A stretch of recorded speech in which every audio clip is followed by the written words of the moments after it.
bass.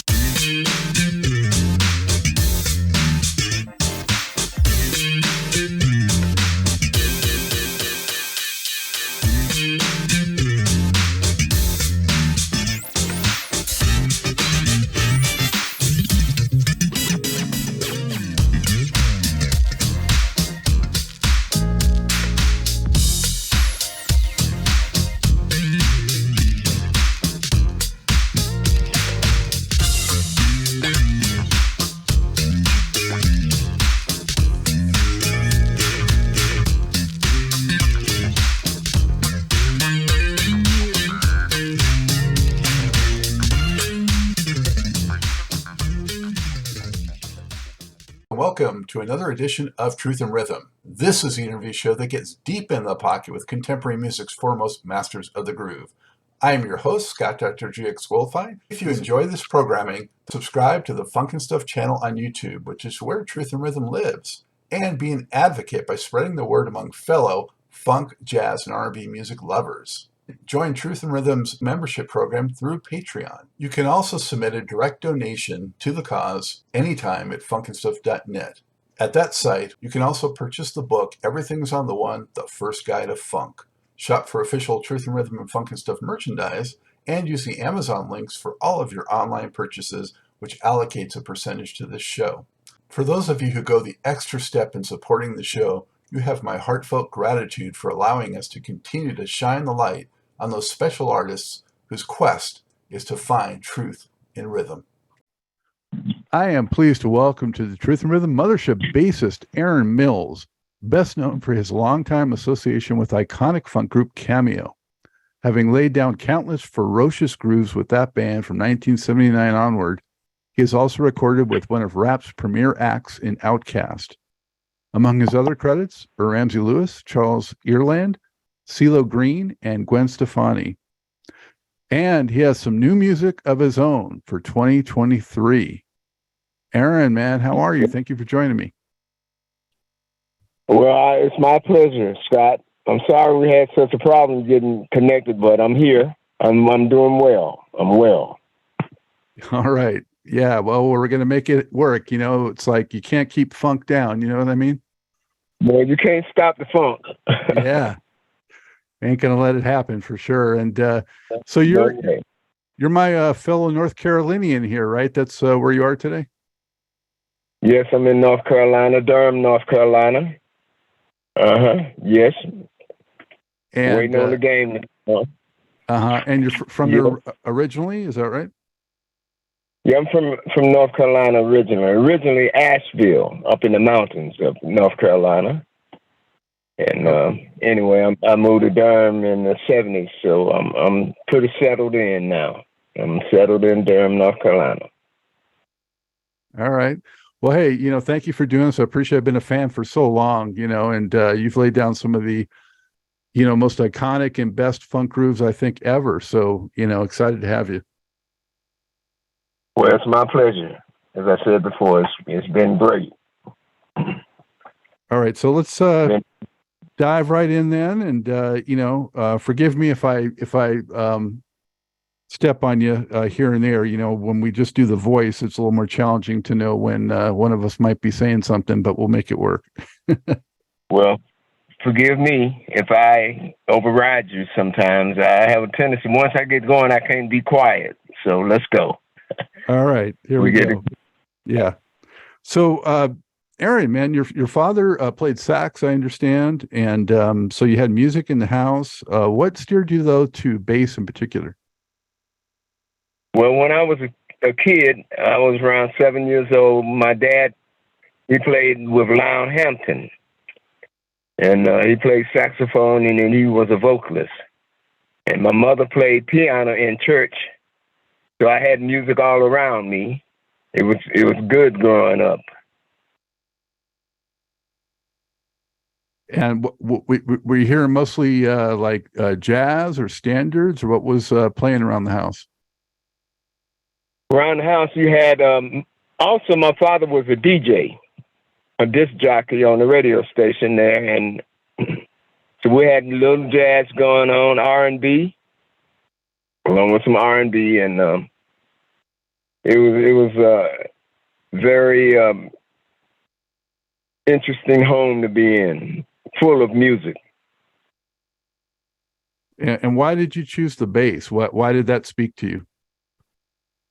Well, I actually bass was thrown on me. It was thrown at me. I had a brother that played guitar, and a cousin that played drums, and one played organ, and one played trombone. So one day we were messing around practicing, and I said, my brother said, we need a bass player. So I said, well, I'll try it, and I got a bass, and that's how I got into it. It was like candy. It was good to me, and I stuck with it. Yeah, it was good to me. Like candy, yeah, I can dig it. Yeah.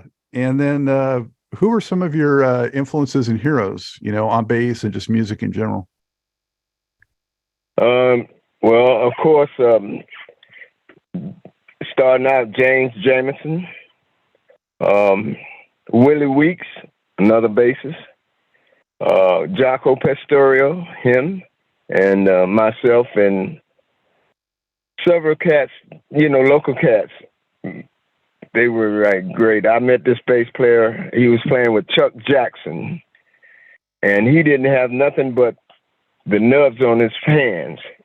Half of his fingers were gone. They got chopped off, but he was a great bassist, and he taught me how to play. Taught me about, playing simple and, just a steady groove. He didn't do much. He just laid in the pocket. So I learned a lot from him. And this guy was, like I said, if you bend your fingers, that's all he had to play with, just the nubs of his fingers. He was great. And so that inspired me to play. Really did. Wow, that's interesting because reminds me of Tony Iommi, the guitar player for Black Sabbath, had one of his fingers lost in a machine accident. That kind of helped give him a unique style on the guitar because one of his fingers was just a stub. Oh wow! Yeah. Well, you have to work with whatever you got to work with. I heard that. Yep. So, and you had some academic training, right? You went to school for music? Yeah, I went to school. I first went to school in Charlotte, North Carolina, at Central Piedmont Community College. I went 2 years there for jazz, and then Central, I went 3 years for jazz, and it was good for me. Got me some theory down, and learn a few things. You learn a lot when you take school music, and it was exciting, and I loved it. I loved it. I really did. And you ended up getting involved with a program that Donald Byrd was part of, right? In North Carolina. Can you explain how that was? Okay, so I met Byrd. Donald Byrd was teaching at Central. This was around the year around 74, 75, 1974, 75. And me and two other friends of mine, we got involved in the jazz program, and Byrd was there, and he liked the way that we played, and so we recorded some songs, and it took off with Byrd. That started us off, and we went to California and recorded on the United Artists label. We did an album called Super Trick. NCCU was the name of the group, and through that, that gave us some grip, as you would say. It gave us something to latch on to, and we did it, with NCCU, and that propelled us into what we are today. What impressed you about Donald Byrd? What was he like? Oh man, he was great. Byrd was like, those old guys, they were like professional. perfect. They were, perfectionists. And Bird would have us like going over scales and learning songs all day, all night practicing. And that enhances your ability to play.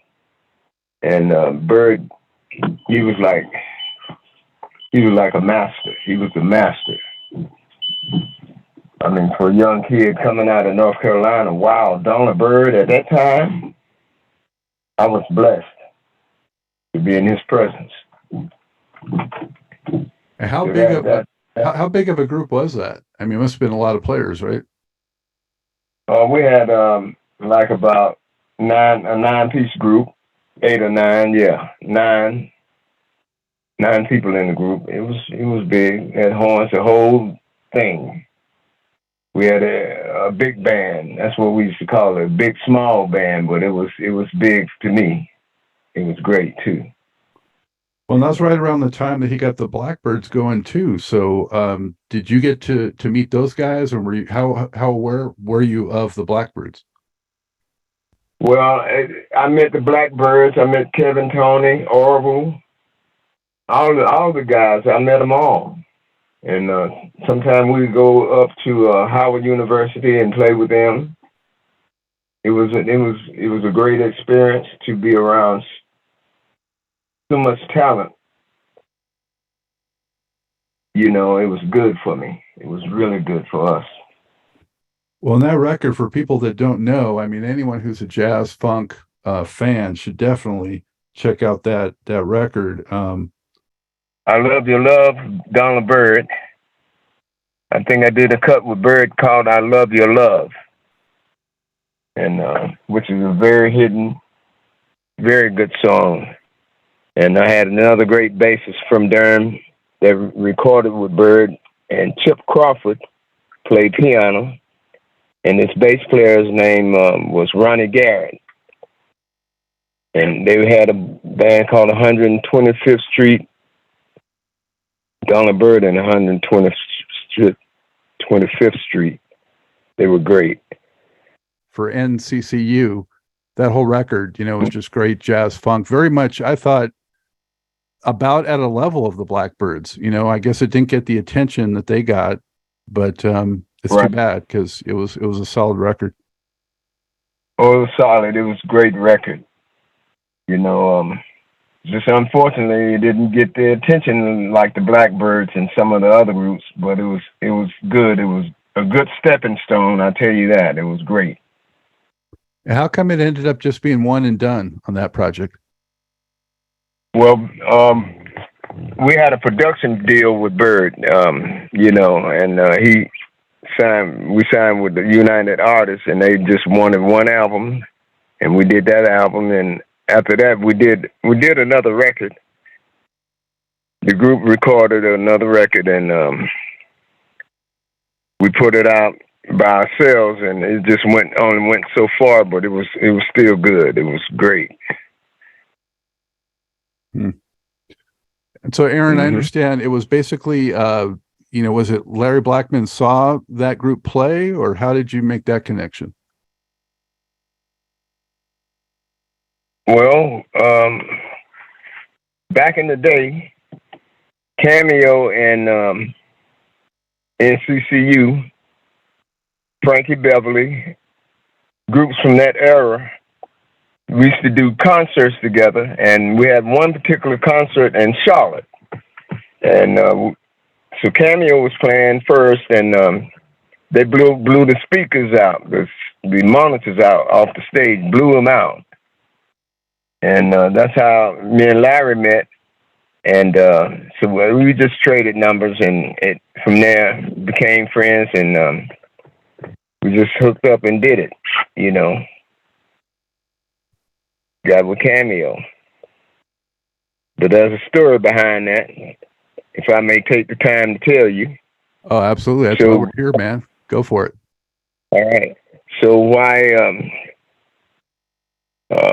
I was wanting to, NCCU was going through some problems, and I was frustrated with that.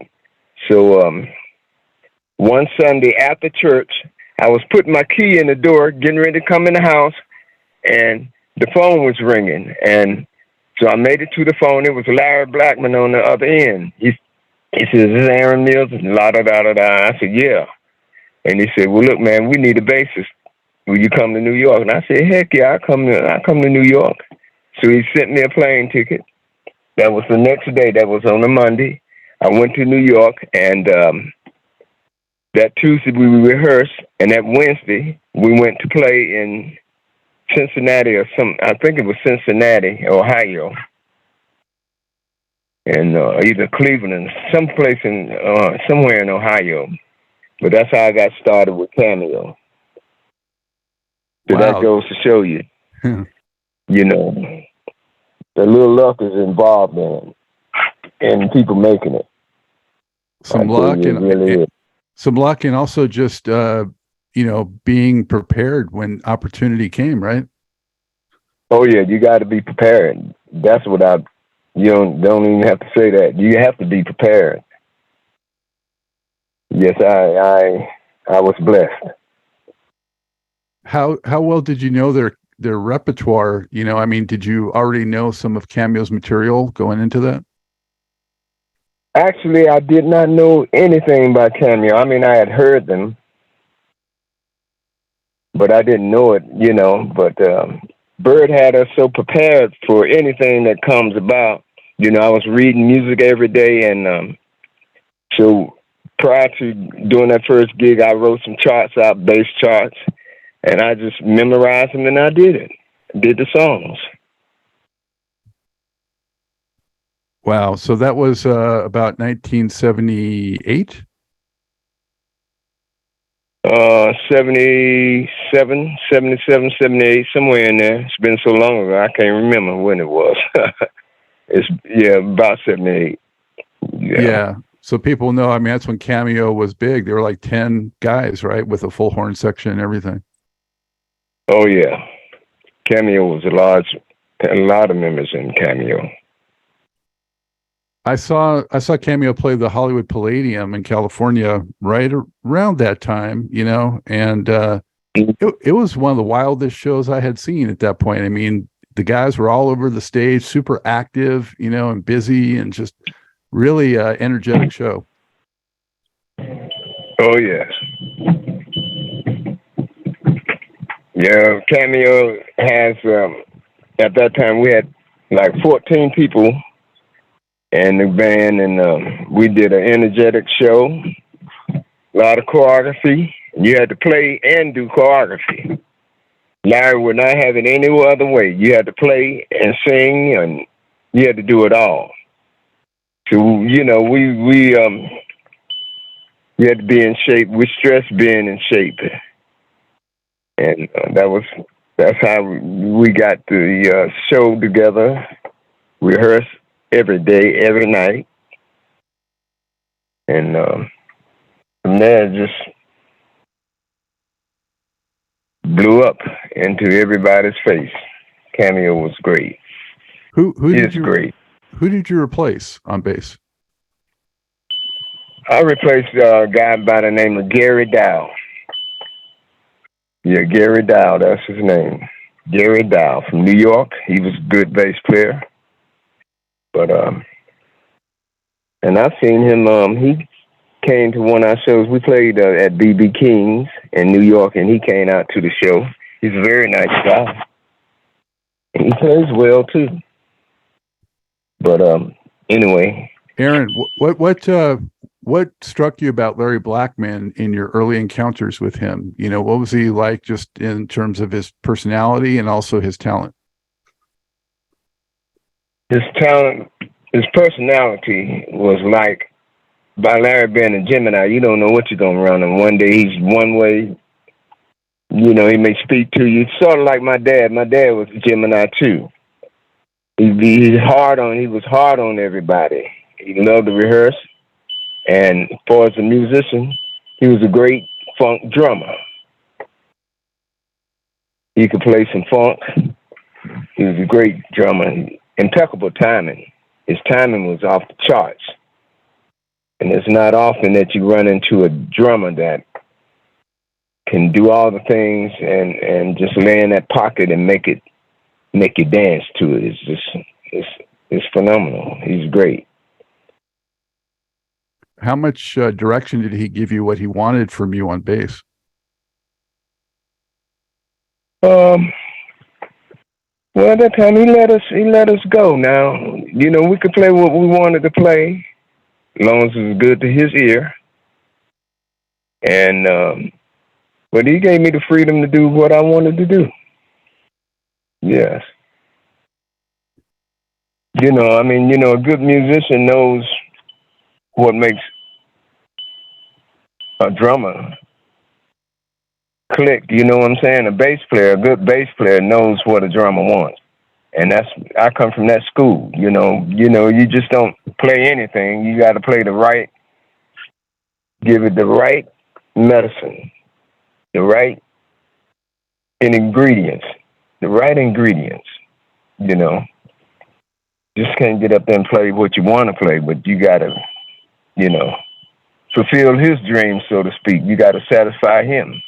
And with that, satisfying yourself.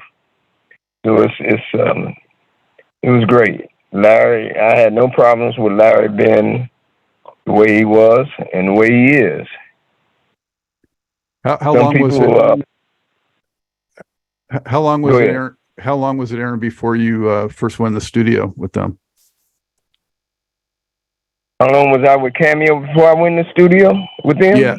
You played that gig. You played that gig in 24 hours. So then, you know, after that, how long before you got in the studio with them? Oh, maybe about a month. Yeah, I think about a month.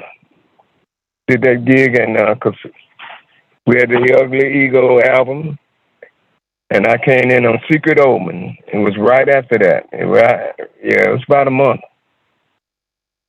You know, we started working on Secret Omen. Okay, so just to review with viewers, so that was Secret Omen, I think, was their fourth album, if I'm remembering. And that, of course, had a huge hit with "I Just Want to Be."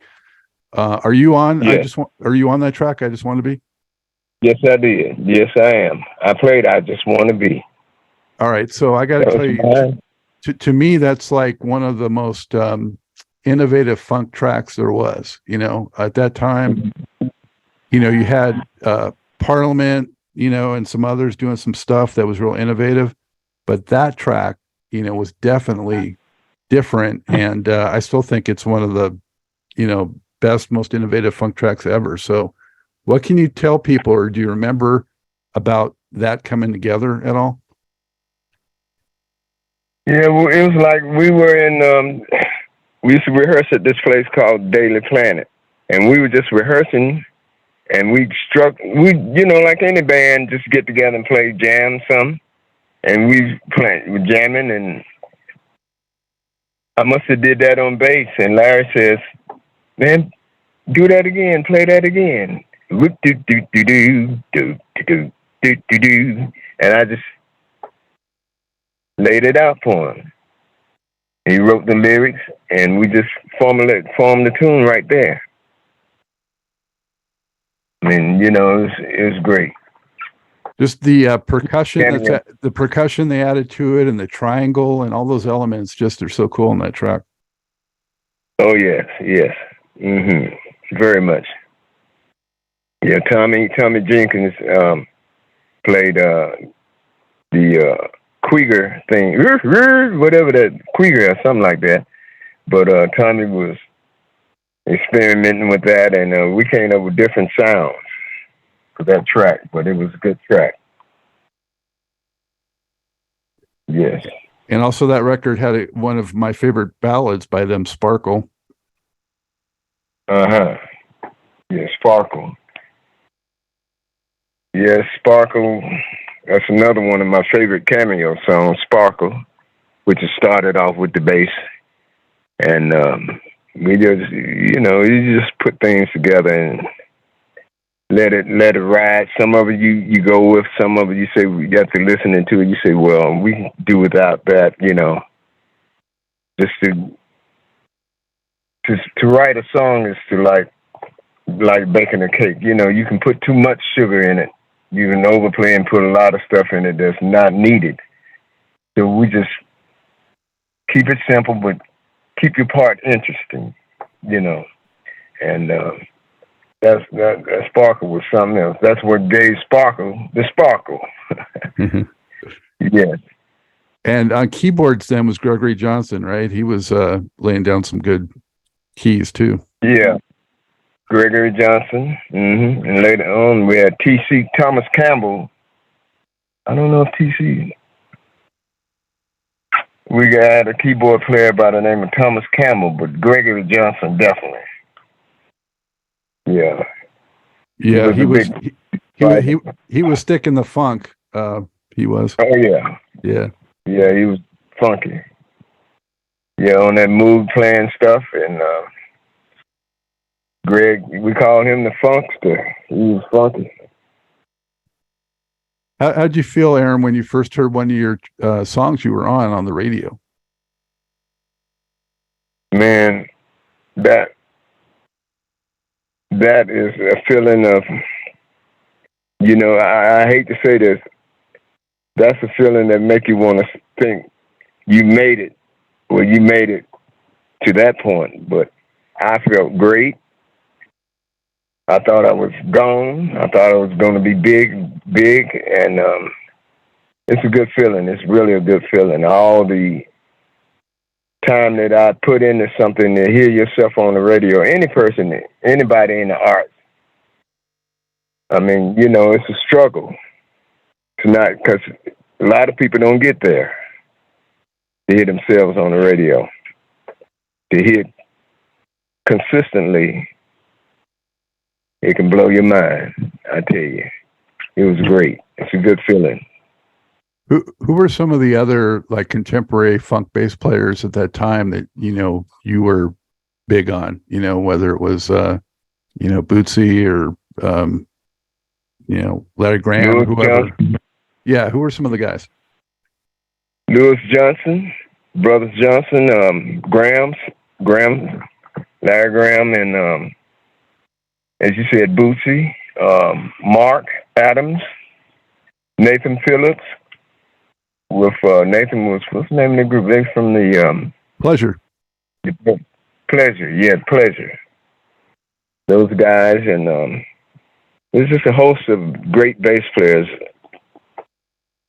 I must say, it's some great bass players, and nowadays they playing anything. You got female bass players out playing some stuff that, gosh, man, they're great. Yeah. So,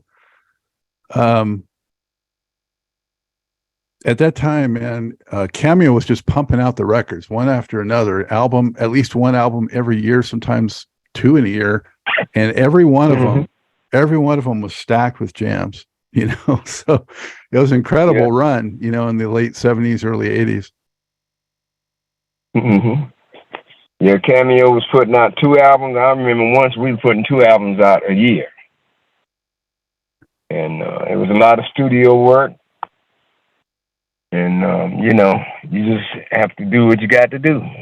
You're in demand, people want to hear you. You got to fulfill your contract. Ain't no time to sleep. Time to roll. Time to get it done. Yeah, and that's what we did. So you're on Shake Your Pants, and you're on Keep It Hot? Yes. Yep. Keep It Hot. Awesome jam. In fact, that Feel Me is one of my favorite Cameo albums overall. Yes. That album is great. That's my favorite album by Cameo. I have to really say that. The sound of it was great. The production was great. The producing was good. The horn section was great. We had Earth, Wind, and Fire horns. It's just a good album. It's a good sounding album, and the vocals were great. And so much Fulfill Me. It is just great. I mean, it's also got Is This the Way, and Feel Me. The title track's a great ballad.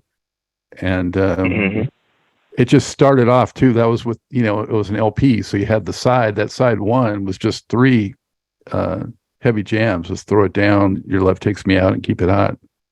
Wow. Oh yeah. Fire, man. I Fire. forgot how to throw it down.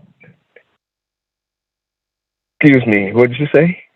I said fire. It was fire. Oh yeah, it was fire. It was a great album.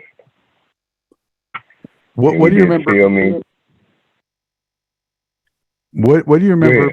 What do you remember about some of those like funk bills on other bills with Arcades and Slave and maybe P-Funk, and do you have any memories of those? Yes, I have memories of them. They're tucked way back in my mind, but I can remember those groups were hot too. They were hot too, and you had to perform. You had to put on a show. They were good groups. But that era, man, everybody was like, you turn it out tonight, I'm gonna kick your butt the next night. That was the attitude, just surefire, a great show. If you spent your money to come to the show, you would see a good show. And the groups were of high caliber. Well, no shucking and jiving. You had to perform. Yes, sir. That was great. So it's so competitive out here to where you don't take the risk of you won't take the risk of missing a note. Every part got to be bam, bam, bam, just like hitting. Everybody has to hit. So it was great. Yeah, and then for Cameo Nights of the Sound Table, you're playing on Freaky Dancin'? Yes. Yeah, another all-time classic. And then one didn't hit as big, but I really liked it, and that was Don't Be So Cool. Oh, yeah. Don't Be So Cool was a good record. We had Nona Hendrix come in the studio and do Don't Be So Cool with us. And if you don't know who Nona was, she used to sing with Patti LaBelle in the Bells. Bluebell, Patti LaBelle and the Bells. Bluebell. She sang background with them. She was great. And so we had a host of other artists that come in, and you feature someone else on the song, and it was great. It's called good producing. So Larry was producing. What would you say are like some characteristics of how he leads a session, how he produces, what he brings to it? Because Cameo definitely always had its own unique sound. Larry's going to bring good vocal arrangements. They're not going to sound like anybody else's vocal arrangements. And he's going to bring good horn playing, good drumming. He's going to bring his whole package. And it's going to sound good. He's going to make sure that everybody's in tune. That's the first thing. He's just a talented guy, individual. He's very talented. He's going to bring out the best of you. Even all of those other groups that were sort of Cameo protege acts, like LA Connection, things like that, they all still, to me, had that Larry Blackmon touch, that Cameo flavor, Oh, yeah. Well, for some producers, I'll say this. Sometimes as a producer, you have to get out of your own head and, try some other sounds. Now, that group, they sort of sounded like Cameo in a way, and that can be a downfall. So, at times I would tell Larry, I think this sounds like a Cameo record, which may be good, but sometimes that can get in the way of what you're doing later on. Because you've given away so much of your secrets or whatever you want to call them till it's not new anymore. It gets stale. Everybody sounding like Cameo. I just believe in every act sounding. You got to have something different, and I imagine that it was there, but sometimes a producer gets in his own way by creating something that sounds like him, and that can be a downfall. It's just like well, I'm trying to think of somebody that produced it. Like Norman Connors. He produced, but everything didn't sound the same. Yeah, no, you're making. Yeah. I really appreciate the point you're making, Aaron, because that is so true. And from a fan's perspective, if you love that Cameo sound, and there's other groups that kind of have that sound too, you're kind of glad because you have like bonus Cameo songs. But on the other side of it, that group's not getting its own identity and able to sort of carve out its own niche. And also it can dilute the main groups, what they do special. So yeah, you're making a great point. So true. That's what I'm saying right there. So, but we all have a lesson to learn. So around that time, Aaron, in the early 80s, something happened with Cameo. A lot of guys got cut loose. The group really went down in number of members, and you went off and tried your own thing for a bit. So what can you tell us about what transpired in the early 80s with the group? Okay, well, as far as with Cameo and myself. Yeah. Gerald Bright and Thomas Campbell, two other guys that were in Cameo, we decided to go off and do something different. And we did just that. We signed a deal with Epic Records, recorded a record, and, because so many people in a group, sometimes it's good, but, you're dealing with personalities and attitudes and things of that nature that can get in the way. And anyway, we just decided to do something different, and but I always left the door open to come back in Cameo. I didn't leave on no bad terms. I left on good terms. So we went on and did a record on Epic, and it was titled MCB, Mills, Campbell, and Bright. It was a great record. It was a great experience. I tell you. Well, and I brought up one of the tracks earlier, but I'll say again, Time Is Right, was nice slow funk on there, and you got some good bass plucking throughout that whole MCB album. Yeah. Right. That was a great album, man. Now I reflect back on it. That was a good sounding album. We used Earth, Wind, and Fire horns, and it had to be right for us to use them. I was playing my butt off. I was on top of my game then, and Lord have mercy, boy, if that had taken off. If that had taken off, no telling where we would be right now.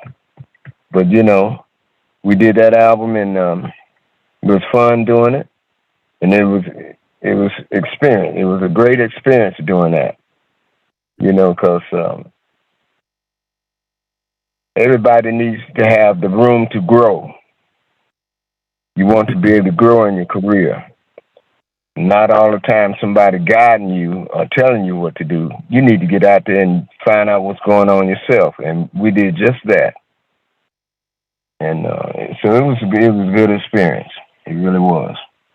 Well, I definitely, felt some Earth, Wind, and Fire influence in it overall, and also a little bit of Brothers Johnson type vibe. And Can't Fight the Feeling definitely had a little bit of a Cameo feel too.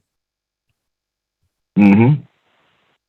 Yes, that's Thomas Campbell. That's T.C. Campbell. He could write a song. He could write. He was a great writer, and Gerald Bright. Great friends of mine, and it's just a matter of getting into their heads what they want and pulling it off, knowing that you satisfying them and satisfying yourself. And so it was great. Did you guys get to do any like spotlight shows as MCB, or did you guys perform at all? We did maybe one show in LA. Yeah, about one or two shows, but at that time, Michael Jackson, it's funny. In the old days, a record company, if they had like artists like Michael and you were on that label, they're gonna put all the attention on the Michael, and then the rest just would fall by the wayside. You had to come up with your own production, promotion, I should say, money, and we didn't have that budget behind us. That's why the album, we only did one record. But anyway, that's how it is. And so we went out there. It paid off. It paid off. It may seem like it was a failure to some people, but it still, the work was great. It was great. There's much more to this great Truth and Rhythm interview. Just continue on to the next part of the episode. Also, be sure to subscribe to this channel. If you've already done so, please share it with friends. And become a member by joining Truth and Rhythm on Patreon, or consider donating at funkinstuff.net. Thank you very much.